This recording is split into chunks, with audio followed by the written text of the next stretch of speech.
अस्सलाम वालेकुम, this is Mehak Saba and you are watching MS chemistry.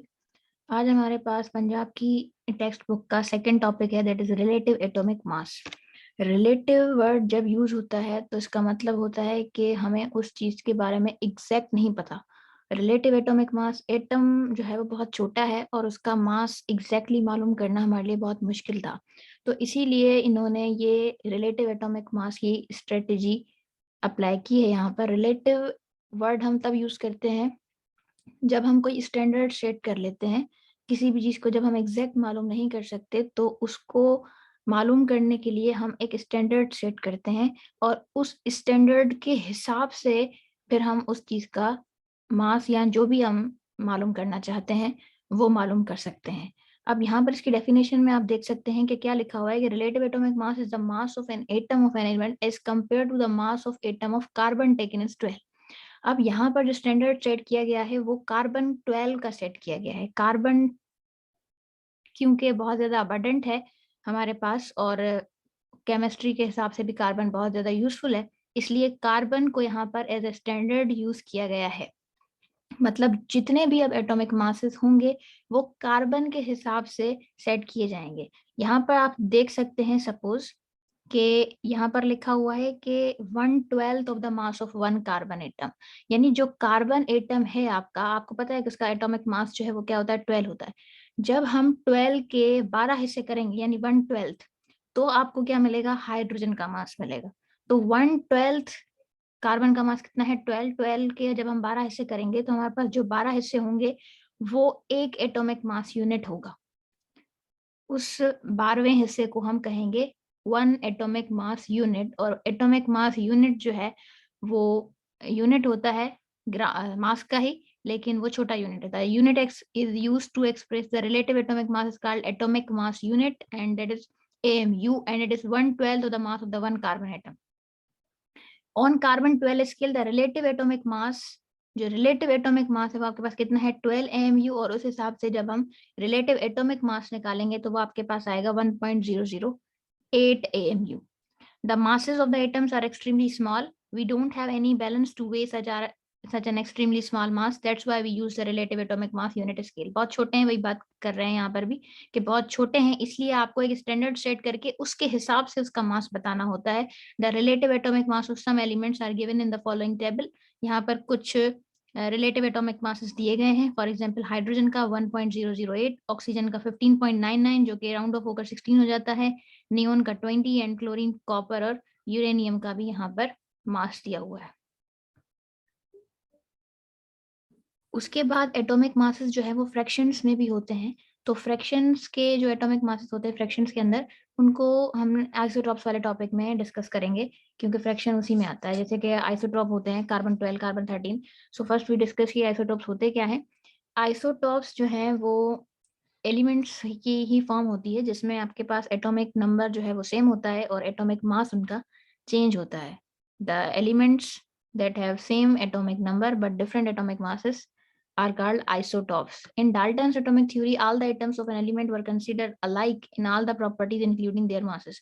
जो डाल्टन थ्योरी थी जिसके काफी पॉइंट्स जो है वो आगे चलकर ड्रॉबैक्स में चले गए थे, लेकिन काफी उस वक्त तक तो वो बहुत अच्छी थी थ्योरी, लेकिन आगे चलकर फिर उसमें हमने जब एडवांस स्टडी की, क्लोज स्टडी की, तो फिर डाल्टन का एक दो पॉइंट्स ही वैलिड थे, बाकी सब उसके रिजेक्ट हो चुके थे। तो उसका ये पॉइंट भी रिजेक्ट हुआ कि उसने कहा था कि सारे के सारे एलिमेंट्स जो हैं वो अलाइक हैं, एक जैसे हैं, और उनके इंक्लूडिंग देयर मासेस वो भी उनके सबके सेम है। लेटर ऑन बाद में ये डिस्कवर हुआ कि atoms of the same element can possess different masses. बाद में ये बात डिस्कवर हुई कि एटम भले सेम हो सकता है कि उनके पास डिफरेंट मासेस हो और एटॉमिक नंबर उनका सेम हो। Such atoms of an elements are called isotopes. ऐसे एटम्स को क्या कहा जाता है, isotopes कहा जाता है। So isotopes are a different kind of atoms of the same element having same atomic number but different atomic mass। वही डेफिनेशन लिखी हुई है कि एटॉमिक नंबर क्या होगा, उसका सेम होगा और एटॉमिक मास जो है वो उसका डिफरेंट होगा। Different atomic masses and same atomic number. The isotopes of an element possess same chemical properties and same position in the periodic table. ये भी एक चीज है यहाँ पर कि जितने भी आइसोटॉप्स होंगे उनकी केमिकल प्रॉपर्टीज सेम होंगी। केमिकल प्रॉपर्टीज सेम होने का मतलब ये है कि आप कार्बन 12 ले लो या कार्बन 13 ले लो, दोनों जब रिएक्शन करेंगे कार्बन तो वो दोनों का रिएक्शन सेम होगा। फॉर एग्जाम्पल अगर कंबशन रिएक्शन है तो कोई भी रिएक्शन होगा तो उसके अंदर केमिकल प्रॉपर्टीज इनकी आइसोटॉप्स की सेम होती हैं। This phenomena of isotropy was discovered by Soddy. ये आपने याद रखना है कि आइसोटॉप्स जो है वो डिस्कवर किसने किए थे, सॉडी ने किए थे इनका phenomena. Isotopes have the same number of proton and electron but they differ in the number of neutron.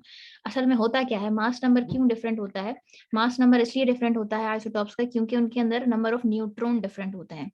For example आपको पता है कि जितना एटॉमिक नंबर होता है उतने ही उसके अंदर इलेक्ट्रॉन और प्रोटॉन होते हैं, और नंबर ऑफ न्यूट्रॉन जो है वो हो सकता है कि प्रोटॉन इलेक्ट्रॉन जितने ही हों, लेकिन जरूरी नहीं होता कि न्यूट्रॉन जो है वो इलेक्ट्रॉन और प्रोटॉन के बराबर हो, वो ज्यादा हो सकते हैं। तो यहाँ पर जो कार्बन 12 है इसका एटॉमिक नंबर जो है वो 6 है, और इलेक्ट्रॉन भी इसके अंदर 6 होंगे और प्रोटॉन भी 6 होंगे, और इसके अंदर न्यूट्रॉन भी 6 ही है। नंबर ऑफ न्यूट्रॉन हम कैसे मालूम करते हैं, एटॉमिक मास में से जब हम एटॉमिक नंबर माइनस करते हैं तो हमें नंबर ऑफ न्यूट्रॉन मिल जाता है। उसके बाद ये कार्बन 13 है, कार्बन 13 में अगर आपको नंबर ऑफ न्यूट्रॉन मालूम करना है तो हम क्या करेंगे, 13 में से 6 को माइनस कर देंगे, और जब 13 में से 6 को माइनस करेंगे तो इसके अंदर आ जाएंगे आपके पास 7 न्यूट्रॉन। कार्बन 13 के अंदर 7 न्यूट्रॉन है, कार्बन 12 के अंदर 6 न्यूट्रॉन है, और जब 14 में से हम 6 माइनस करेंगे कार्बन 14 जो है उसके अंदर फिर आपके पास आ जाएंगे 8 न्यूट्रॉन। तो आइसोटॉप्स तब बनते हैं जब एटॉमिक मास डिफरेंट होता है, और एटॉमिक मास जो है डिफरेंट इसलिए होता है क्योंकि उसके अंदर नंबर ऑफ न्यूट्रॉन डिफरेंट होते हैं। And express is carbon 12, carbon 13 and carbon 14। यहाँ पर वही लिखा हुआ है कि each of these have 6 proton and 6 electron, सबके पास 6 प्रोटॉन और 6 इलेक्ट्रॉन है। However these isotopes have 6, 7 and 8 neutrons respectively. Similarly hydrogen has 3 isotope, hydrogen के भी 3 आइसोटॉप्स हैं, हाइड्रोजन 1 2 3। इस हाइड्रोजन 1 को हम प्रोटियम कहते हैं, 2 को हम ड्यूट्रियम कहते हैं, और 3 को हम ट्राइटियम कहते हैं। ऑक्सीजन के पास 3 है, निकल के पास 5 है, इसी तरीके से कैल्शियम के पास 6, पैलेडियम के पास 6, कैडमियम के पास 9, और 10 के पास जो है वो 11 आइसोटॉप्स मौजूद हैं। उसके बाद है हमारे पास relative abundance isotopes. The isotopes of all elements have their own natural abundance. अब यहाँ पर इनकी अबंडेंस कितनी है, मतलब कौन सा आइसोटॉप कितना ज्यादा पाया जाता है, वो यहाँ पर आप टेबल से देख सकते हैं कि हाइड्रोजन 1 और 2 है, तो जो प्रोटियम है वो 99.985% पाया जाता है, और बाकी जो दूसरा है H2 वो 0.015, मतलब थर्ड की तो यहाँ पर जगह ही नहीं है कि वो बहुत ज्यादा ही कम है, उसमें कोई भी ज्यादा नहीं है वो। कार्बन जो है वो 12 और 13 है, तो 12 ज्यादा पाया जाता है, दैट इज 98.893, और जो कार्बन 13 है वो 1.107। इसी तरीके से 14 ज्यादा पाया जाता है, 15 नहीं पाया जाता। ऑक्सीजन 16 ज्यादा पाया जाता है, सल्फर 32 95%, क्लोरीन 35 75% पाया जाता है। इसीलिए क्योंकि इनका 75 और 25 है, तो इसी वजह से इनका जो है वो हमने एवरेज एटॉमिक मास निकाला है, दैट इज 35.5। इसी तरीके से ब्रोमीन जो है वो उसका भी 50-50 है, तकरीबन 50 एंड 50। इसी तरीके से यहाँ पर एक वर्ड है स्पेक्ट्रोमेट्री। स्पेक्ट्रोमेट्री जो है वो एक एडवांस टेक्निक होती है एटॉमिक मास मालूम करने की, जो शायद आपका अगला टॉपिक हो सकता है। Let's see further. उसके बाद है कि इस वक्त तक जो है वो 280 डिफरेंट आइसोटॉप्स पाए जाते हैं नेचर में। They include 40 radioactive isotopes as well. Radioactive isotopes वो होते हैं जो कि रेज इमिट आउट कर रहे होते हैं अपने अंदर से, जो रेडियो एक्टिविटी का फेनोमेना कर रहे होते हैं। Besides these about 30 unstable radioactive isotopes have been produce through artificial disintegration. Radioactive, आपको पता है कि रेडियो एक्टिव आइसोटॉप्स या रेडियो एक्टिव एलिमेंट्स हम डिसइंटीग्रेशन से प्रोड्यूस कर सकते हैं, तो आर्टिफिशियल डिसइंटीग्रेशन करके इन्होंने 300 अनस्टेबल रेडियो एक्टिव आइसोटॉप्स जो हैं वो ऑलरेडी डिस्कवर इन्होंने कर चुके हैं लोग। That is distribution of isotopes among the element is varied and complex as it is evident from the table 1.2। यहाँ टेबल से आपको पता लग सकता है कि कितने ज्यादा यहाँ पर वेरिड और कॉम्प्लेक्स हैं, यानी बहुत ज्यादा वैरायटी है यहाँ पर। सल्फर के 4 आइसोटॉप्स हैं, ऑक्सीजन के 3 आइसोटॉप्स हैं, नाइट्रोजन के 2 हैं, तो वैरायटी की बात हो रही है। दे आर कॉल्ड, उसके बाद the elements like arsenic, fluorine, iodine and gold. कुछ एलिमेंट्स के नाम दिए गए हैं जो कि सिर्फ सिंगल आइसोटॉप रखते हैं, they are called monoisotopic elements. इनको जो सिंगल इनके पास होंगे वो मोनो आइसोटॉपिक एलिमेंट्स कहलाते हैं। उसके बाद है ओड एटॉमिक नंबर। उसके बाद उन्होंने एक फैक्ट यहाँ पर लिखा है कि जो ओड एटॉमिक नंबर हैं उनके पास ज्यादा से ज्यादा 2 आइसोटॉप्स हैं स्टेबल। जो इवन है उनके पास ज्यादा होंगे, मतलब अबंडेंट आइसोटॉप्स वो होते हैं जिनके पास इवन एटॉमिक नंबर या इवन एटॉमिक मास होता है, ओड एटॉमिक नंबर वाले ज्यादा नहीं पाए जाते। The elements of even atomic number usually have larger number of isotopes.